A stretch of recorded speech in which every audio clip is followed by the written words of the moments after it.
Merhabalar, dikiş sınıfından vlog mu çekelim bugün? Vlog çekelim dedik. Esra Hanım'la başlıyoruz. Merhaba Esra Hanım. Evet, çok güzel bir kalıpla geldi. Kendisi evde hazırlamış. Şöyle göstereyim. Bakın, işaretler, semboller, yazılar, ilik düğme yerleri, pililerin yerleri ve pililerin katlanma yönleri kalıpta. Modelimiz buymuş. Şu değil mi? Şu Evet, yani. bu. Evet, Bir de bunun 115. uzunu var. Uzunluğu Tamam. tercih Gösterebilir edenler misin için. sarı sayfalardan? Bir de Tamam. İşte bu. 115'i şuradan gösterebilir miyiz? Teknik çizimlerini. Hemen. Tamam. Evet.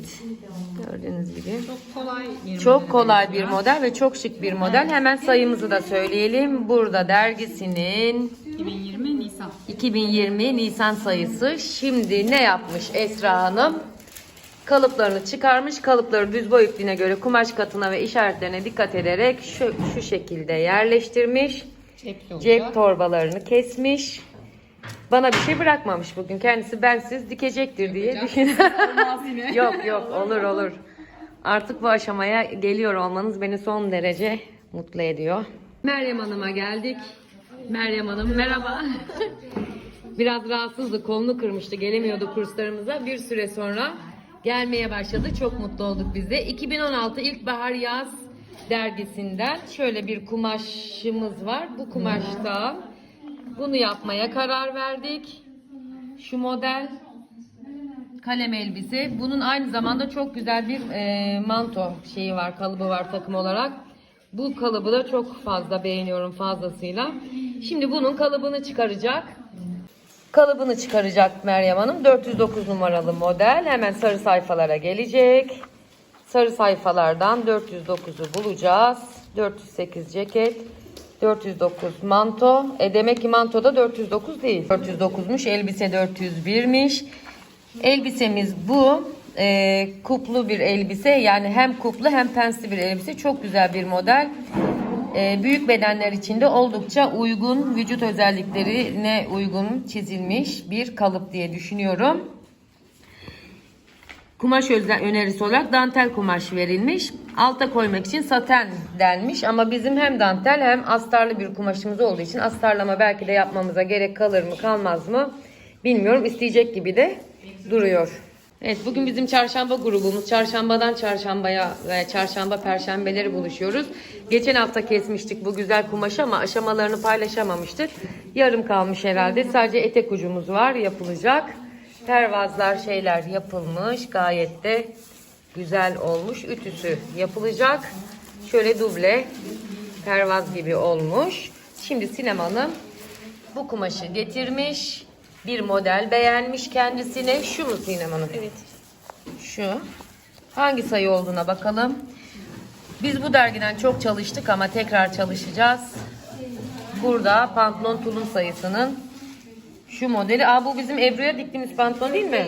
Değil mi? Ona benzettim. Derin ön pileli bol kesim pantolon etek kalıbını çıkaracak ve bu kumaştan yapacak. Paftası da burada. Bir Hanım'a merhaba diyoruz. Şimdi de kendisi bir tane tulum dikerek gelmiş. Bu benim sınıfımda dikilmedi. Aynur Hanım'ın kendi atölyesinde dikildi. Aynı zamanda bir atölyesi var. Biz bu tulumun kalıbını geçen hafta derste bir kursiyerimizin tulumun üzerinden kalıbını çıkartmıştık. Numune üzerinden kalıp çıkarma. Gördüğünüz gibi kursiyerim kadrajlara sığmıyor. Boy poz maşallah. Çok güzel olmuş. Ellerinize sağlık. Halime Hanım'a merhaba diyoruz. Halime Hanım da bu şortu dikecek. Kalıplarını çıkarmış gelmiş. Biz bu şortu daha önce diktik ve Instagram hesabımızdan paylaşmıştık. Esra Hanım şortu diyoruz buna. Çünkü ilk o dikmişti.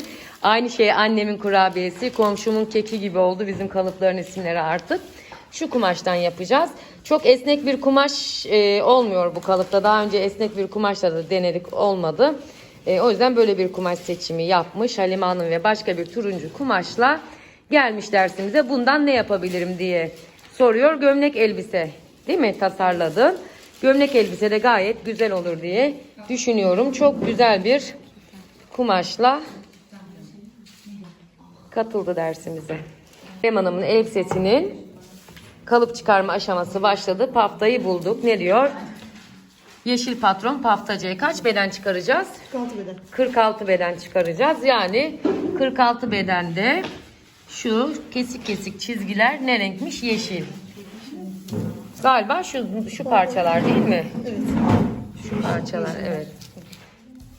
Sen kalıbını çıkarmaya başla yavaş yavaş. Bütün şimdi her kalıbı çıkardığında üzerindeki numaraları yazacak. İşaretleri, çıtları alacak. Düz boy iplik işaretlerini alacak. Şunla şunu da al ama belki yakayı biraz kapatmamız gerekebilir gene. Çünkü burada dergilerinde ben ne olursa olsun yakayı biraz kapalı kesme taraftarı oluyorum. Tahtaların kenarında, etrafında dolaşa dolaşa atölyede çekim yapıyorum. Sinem Hanım da pantolonun kalıbını çıkarmaya başlamış. Paftasını bulmuş. Pafta D. Burada yazdığı gibi Yeşil Patron Pafta D. Kaç beden çıkarıyoruz? 36 beden çıkarıyoruz. Bizde her bedenden kursiyer mevcut. Bu da tabii iyi oluyor bizler için. Çünkü büyük beden ve küçük beden ve sıfır beden çalışmaları görmüş oluyor herkes.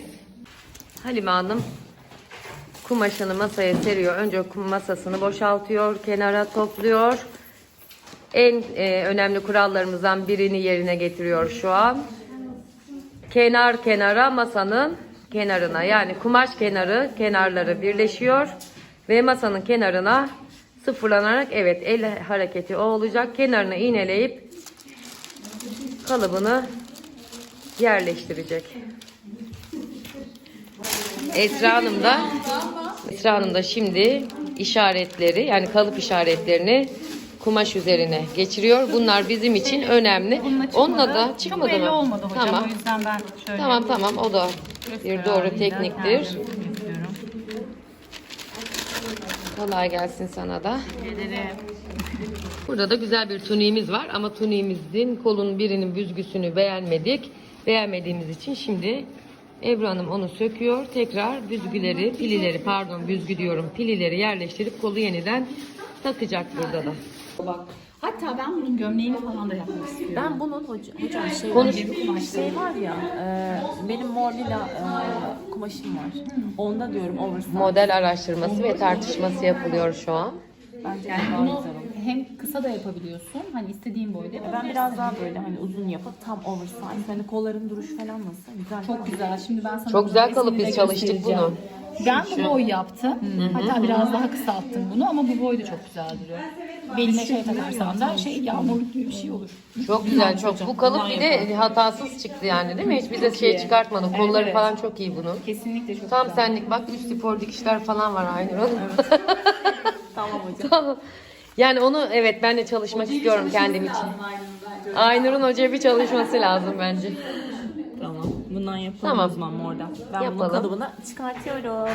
Görüşürüz. Tuniğimizin pililerini düzeltecektik hatırladığınız gibi. Onu da düzeltti Ebru Hanım. Şimdi makinalarını çekecek. Hocam bu elbisenin şimdi işaretlerini alıyorum. İkisinin şeyleri de aynı çıkıyor. 401, 403 model. Herhalde aynı kalıp zannedersem. 402 ile 403'ün mü? Kafam 403'ün. karıştı. Evet. 402 Ben ile 400 403 aynı elbise kalıbı. Doğru. Ya dedim- Bu daha kısa, bu daha uzun. Tek fark o. Bunda işaretleri falan yok. Bundakini almışım ben. Allah Allah, şimdi dedim yanlış mı yaptım ama bakıyorum 402 model. Aynı, 401. aynı. Aynı kalıp Şimdi herhalde. buradaki 401, 402 ve 403 aynı model. Boyları farklı. Sadece şöyle tekrar inceleyelim. Kameradan inceliyorum. Evet, öyle. Bizim meşhur kayınvalide elbiselerimizin devamına böyle bir kırmızı güpür bluz dikeceğiz. Tül bluz da denebilir. Güpür kumaş değil aslında. Ağzından öyle çıkmış olabilir. Düz boy ipliğini nasıl ölçtüğünü bir gösterir misin? Şöyle hocam. Yanlış. Budur ve kenara şu şekilde 17,5 18,5 19 olmuş. Yani ne demek oluyor bu? Burada bir yanlış yerleştirme var demek oluyor. Hemen çıkarıyoruz. Bunu. Ve düz boy ipliğimizi düzeltip ölçüp, bu bile önemlidir. 16,5 yerleştiriyoruz. Düz boy iplik işaretini düzelttikten sonra şimdi ne yapıyor? Arka bedeni çok aşağıya yerleştirmiş. Yani dikiş payını çok aşırı fazla vermiş. O yüzden kumaş katını hiç bozmadan biraz daha yukarıya çekerek yerleştiriyoruz. Ve bize şurada koldur, yakadır, başka şeydir yer kalacak. Volanlı bir kol olacak. Volan çalışacağız. 2, 403 olunca kafam karıştı. Şimdi buradaki yan ön 2 numarayı şuradan hemen bakıyoruz. Bir ön parça kumaş katında 2 yan ön parça dediğine göre hemen buraya yazıyoruz ki aklımız karışmasın. Küçük parçalı ve çok parçalı modellerde bu yazıları yazmak gerekiyor. Burada bir pantolon kalıbımız devam ediyor çıkmaya. Esra Hanım da eteğin overlocklarını çekiyor. Benim yanına yaklaştığım heyecanlanmaya başlıyor. Sizi kameralara alıştıracağım. Kameralara yabancıyız hocam. Burada da bir erkek tişörtü yapıyoruz. Ben bile alıştım fark ettiysen. Hemen gene bizim Hanife Hanım'ın güzel kalıplarından, Güler Erkan modellerinden şöyle gösterelim. Dikiş paysız mı keseceğiz? Dikiş parası. Eminiz değil mi dikiş paysız? Tamam. İlkini de öyle yapmıştık. Burada da az önce göstermiş olduğumuz yani karar verdiğimiz modelin kalıplarını kesiyor Aynur Hanım. Neydi bu modelimiz? Şuydu. Tam çizgilerin üzerinden, ne dışarıdan ne içeriden. Tırtıklı da bir kesim istemiyoruz. Düzgün bir kesimle olacak. Günlük çekimlerimize devam ediyoruz derslerimizden. Aynur Hanım o gömleğin kalıbını yerleştirdi. Şimdi kesimini yapıyor. Elimiz kumaş üzerinde. Beni gören artık elini pat diye kumaşın üzerine yapıştırıyor. Mümkün olduğu kadar elimiz kalkmayacak, makas kumaştan havalanmayacak kuralımızı hatırlatalım yeniden. İşaretlerimiz alınmış, düz boy ipliklerimiz ölçülmüş, çıt işaretlerimiz atılmış, kalıbın üzerine gömlek modelimiz çizilmiş. Burada sayısı yazılmış, ceplerin parçaların kaç adet kesileceği yazılmış. Kumaş katları kumaş katlarına gelmiş. Eline sağlık Aynur Hanım. Kesim işini de kaptırdın gibi geliyor bana, bakalım. Gerçi benim maşallah dediğim bu atölyede 40 gün yaşamıyor, o yüzden genelde ben çok çirkin olmuş, hiç güzel olmamış diyorum. Nazarlar değmesin. Baksana şu ama A yazıyor. A yazmış. Evet. 402 modeli. Orada A yazmıyor değil mi? İşte bak kafam karıştı. Elbisede ağ yok zaten. Yazıyor. Daha falan var burada tabii yetmemiş. Kafam karıştı. Nerede ağ var o yeşilde? Bana gösterebilir misiniz? Ağ. 3A. Ha A harfi. Ben ağ diye anlıyorum yani. Pantolon ağı diye anlıyorum. Şimdi aslında bizim 4'ü yapmamız lazım. 4 nedir? Ha, 4'ü bulmanız gerekiyor. Tek şeyle 4. Bakıyoruz, evet. Şu olabilir mi? Evet. Hocam işte ben şunu dedim Esra'ya. Acaba bu olabilir mi dedim ama 3 yazıyor. Yazmıyor hocam. 3 ama bunda yazıyor. 3A yazıyor. Ama bize şu an 4 şu. Buldum. Evet. Heh, tamam. Bak bulurlar. Süpersiniz.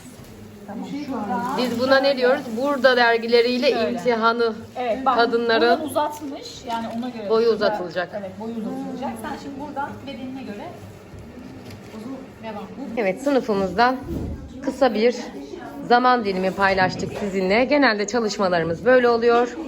Kursiyerlerimizin elinde farklı modeller, farklı kalıplar ve böyle bir sohbet oluyor. Gördüğünüz gibi az önceki Burada dergisindeki elbisenin bulunmasını da görüyorsunuz. Herkese sevgilerimizi yolluyoruz. Güzellikler diliyoruz. Bol dikişli günler. Kumaşınız keskin. Kumaşınız güzel, makasınız keskin olsun. Sevgiler dikiş sınıfından.